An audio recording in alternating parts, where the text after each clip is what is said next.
Assalamualaikum warahmatullahi wabarakatuh.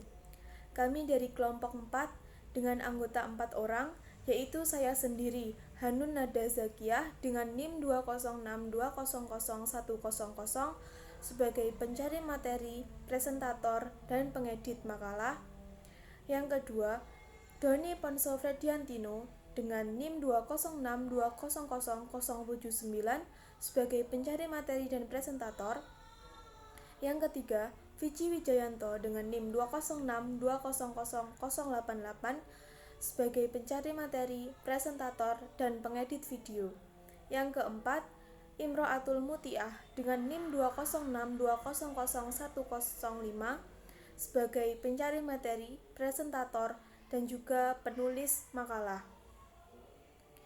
Di sini kami akan mempresentasikan makalah kami atau paper kami dengan judul Peraturan Presiden Nomor 19 Tahun 2005 tentang Standar Nasional Pendidikan. Pengertian Standar Nasional Pendidikan dan 8 macam standar. Pemerintah selalu berupaya dalam meningkatkan kualitas pendidikan melalui berbagai macam kebijakan. Contohnya yang pertama dengan menetapkan Standar Nasional Pendidikan di Indonesia. Standar Nasional Pendidikan tersebut dituangkan dalam Peraturan Presiden Nomor 19 Tahun 2005. Standar Nasional Pendidikan merupakan kriteria minimal tentang sistem pendidikan di seluruh wilayah hukum Negara Kesatuan Republik Indonesia. Fungsi Standar Nasional Pendidikan yaitu sebagai dasar dalam perencanaan, pelaksanaan, dan pengawasan pendidikan dalam rangka mewujudkan pendidikan nasional yang bermutu. Tujuan standar nasional yaitu menjamin mutu pendidikan nasional dalam rangka mencerdaskan kehidupan bangsa dan membentuk watak serta peradaban bangsa yang bermartabat. Jadi, standar nasional pendidikan dijadikan pedoman dalam penyelenggaraan pendidikan di setiap satuan pendidikan di seluruh wilayah Indonesia.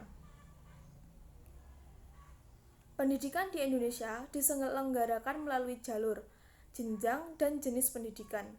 Jalur pendidikan adalah wahana yang dilalui peserta didik untuk mengembangkan potensi dirinya dalam suatu proses pendidikan yang sesuai dengan tujuan pendidikan.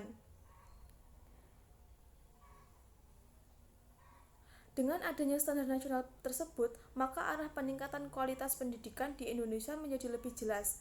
Bila setiap satuan pendidikan telah dapat mencapai atau melebihi standar nasional pendidikan tersebut, maka kualitas satuan pendidikan tersebut dapat dinyatakan tinggi. Berbagai kebijakan yang mendorong peningkatan kualitas pendidikan telah ditetapkan dan diimplementasikan dengan harapan kualitas pendidikan dapat berangsur-angsur meningkat pada gradasi yang tinggi. Berkenaan dengan hal tersebut, maka kesempatan ini akan dievaluasi sebagaimana tren perkembangan kualitas pendidikan di Indonesia sebagai akibat adanya kebijakan-kebijakan tersebut. Karena standar nasional pendidikan telah ditetapkan pada tahun 2005 dan telah diimplementasikan, maka evaluasi kualitas pendidikan akan didasarkan pada standar nasional pendidikan. Dewasa ini, mutu bukan hanya menjadi masalah kepedulian dalam bidang bisnis, melainkan juga di bidang-bidang lainnya, seperti pemerintah, pelayanan sosial, pendidikan, bahkan bidang keamanan dan ketertiban. Perkenalkan, saya Imro'atul Mutiah dengan NIM 206200105 dari kelas MPIC. Di sini saya akan menjelaskan mengenai materi Standar Nasional Pendidikan berdasarkan Undang-Undang Nomor 19 Tahun 2005. Yang pertama yaitu standar isi. Standar isi adalah ruang lingkup materi dan tingkat kompetensi yang dituangkan dalam kriteria tentang kompetensi tamatan, kompetensi bahan kajian, kompetensi mata pelajaran, dan silabus pembelajaran yang harus dipenuhi seorang siswa pada jenjang pendidikan yang sedang dijalankan. Menurut Pasal 5 Undang-Undang Nomor 19 Tahun 2005, standar isi mencakup ruang lingkup materi di tingkat kompetensi untuk mencapai kompetensi lulusan pada jenjang dan jenis pendidikan tertentu. Standar isi sebagaimana dimaksud memuat kerangka dasar dan struktur kurikulum, beban belajar, kurikulum tingkat satuan pendidikan, dan kalender pendidikan. Kerangka dasar dan struktur kurikulum merupakan pedoman dalam penyusunan kurikulum pada tingkat satuan pendidikan untuk menentukan tujuan di dalam suatu pendidikan. Standar isi dikembangkan dengan tujuan untuk menentukan tingkat kompetensi yang sesuai dengan kompetensi lulusan yang telah dirumuskan pada standar kompetensi kelulusan, yaitu mengenai sikap, pengetahuan, dan keterampilan. Yang kedua yaitu standar proses. Standar proses merupakan kriteria mengenai pelaksanaan pembelajaran pada suatu lembaga pendidikan dasar dan suatu lembaga pendidikan menengah untuk mencapai kompetensi lulusan. Penyusunan standar proses pendidikan sangat diperlukan karena untuk menentukan kegiatan pembelajaran yang harus dilakukan guru sebagai upaya untuk tercapainya standar kompetensi kelulusan. Pada Undang-Undang Nomor 19 Tahun 2005, pada bab 4 dijelaskan, yaitu pada pasal 1, pada ayat 1, proses pembelajaran pada satuan pendidikan diselenggarakan secara interaktif, inspiratif, menyenangkan, menantang, memotivasi peserta didik dan mengikut sertakan peserta didik untuk aktif selalu berpartisipasi serta memberikan ruang yang cukup bagi prakasa, kreativitas, dan kemandirian sesuai dengan bakat, minat, dan perkembangan fisik serta psikologis peserta didik. Pasal 19 ayat 2 menjelaskan dalam proses pembelajaran pendidikan memerlukan keteladanan. Pada ayat 3 pasal 19 juga dijelaskan setiap satuan pendidikan melakukan perencanaan proses pembelajaran, penilaian hasil pembelajaran yang efektif dan efisien. Perencanaan proses pembelajaran juga dijelaskan pada pasal 20 sampai pasal 24 Undang-Undang Nomor 19 Tahun 2005.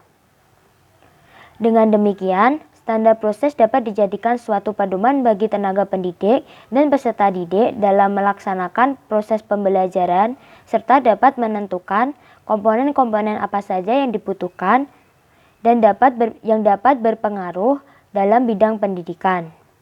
Strategi yang diterapkan seorang kepala sekolah dalam mengimplementasikan standar proses adalah dengan memenuhi segala persyaratan pembelajaran. Yang ketiga yaitu standar kompetensi lulusan.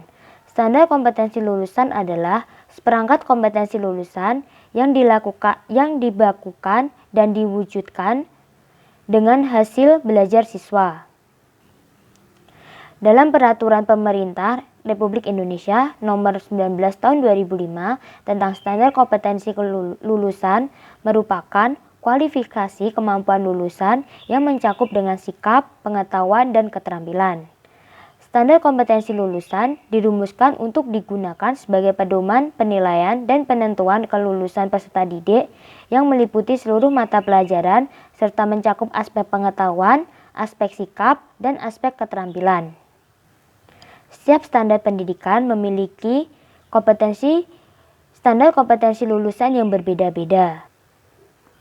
Mulai dari pendidikan dasar yang meletakkan dasar kecerdasan, pengetahuan, kepribadian, akhlak mulia, dan keterampilan untuk hidup mandiri dan mengikuti pendidikan di jenjang selanjutnya. Standar kompetensi lulusan pendidikan dasar dan menengah serta pendidikan nonformal dikembangkan oleh BSNP dan ditetapkan dengan peraturan menteri. Tujuan dari standar kompetensi lulusan adalah sebagai berikut. Yang pertama, mewujudkan standar nasional dan standar institusional kompetensi kelulusan. Yang kedua, memberikan acuan dalam merumuskan kriteria, kerangka dasar, pengendalian, dan jaminan mutu lulusan. Yang ketiga, memperkuat profesionalisme lulusan melalui standarisasi lulusan secara nasional dengan tetap memperhatikan tuntutan institusional. Untuk mengetahui ketercapaian dan kesesuaian antara standar kompetensi lulusan dan masing-masing lulusan satuan pendidikan tertentu perlu dilakukan monitoring dan evaluasi secara berkala dan berkelanjutan dalam setiap periode. Hasil yang diperoleh dari monitoring dan evaluasi akan digunakan dan dijadikan sebuah masukan dengan tujuan dapat menyempurnakan standar kompetensi kelulusan di masa yang akan mendatang. Dari Ponco Bredentino, saya akan melanjutkan materi selanjutnya mengenai standar pendidik dan tenaga kependidikan. Pengertian pendidik secara fungsional menunjukkan kepada seseorang yang melakukan kegiatan dalam memberikan pengetahuan, keterampilan, pendidikan, pengalaman, dan lain sebagainya. Dari segi istilah, para ahli pendidikan merumuskan pengertian pendidik sebagai berikut. Pertama, menurut Ahmad Tafsir, pendidikan ialah orang-orang yang bertanggung jawab terhadap perkembangan anak didik dengan mengupayakan perkembangan seluruh potensi anak didik, baik potensi afektif, potensi kognitif, dan maupun potensi psikomotorik. Menurut Suryo Broto, pendidik berarti juga orang dewasa yang bertanggung jawab memberi pertolongan pada peserta didiknya dalam perkembangan jasmani dan rohaninya. Pengertian tenaga kependidikan. Tenaga kependidikan adalah anggota masyarakat yang mengabdikan diri dan diangkat untuk menunjang penyelenggaraan pendidikan. Yang termasuk ke dalam tenaga kependidikan adalah kepala satuan pendidik dan tenaga kependidikan lainnya. Kepala satuan pendidik yaitu orang yang diberi wewenang dan tanggung jawab untuk memimpin satuan pendidikan tersebut. Selanjutnya ada sarana dan prasarana. Pengertian dari sarana adalah sarana pendidikan adalah semua perangkat, peralatan, bahan, dan perabot yang secara langsung digunakan dalam proses pendidikan di sekolah, seperti buku, papan tulis, kursi, meja, dan lain sebagainya. Sedangkan prasarana pendidikan adalah semua perangkat kelengkapan dasar yang secara tidak langsung menunjang proses pendidikan di sekolah. Dalam pendidikan misalnya lokasi atau tempat, bangunan sekolah, lapangan olahraga, ruang, dan lain sebagainya. Selanjutnya mengenai standar pengelolaan. Apa itu standar pengelolaan? Pengertian standar pengelolaan adalah standar nasional pendidikan yang berkaitan dengan perencanaan, pelaksanaan, dan pengawasan kegiatan pendidikan pada tingkat satuan pendidikan, kabupaten, provinsi, atau nasional agar tercapai efisiensi dan efektivitas penyelenggara pendidikan. Standar pengelolaan terdiri dari 3 bagian, yakni standar pengelolaan oleh satuan pendidikan, standar pengelolaan oleh pemerintah, dan yang terakhir standar pengelolaan oleh pemerintah daerah. Yang terakhir, pedoman standar pengelolaan. Sekolah harus membuat dan memiliki pedoman yang mengatur berbagai aspek pengelolaan pendidikan, di antaranya perencanaan program, pelaksanaan rencana program, dan pengawasan dan evaluasi, kepemimpinan kepala sekolah, sistem informasi manajemen, dan penilaian khusus.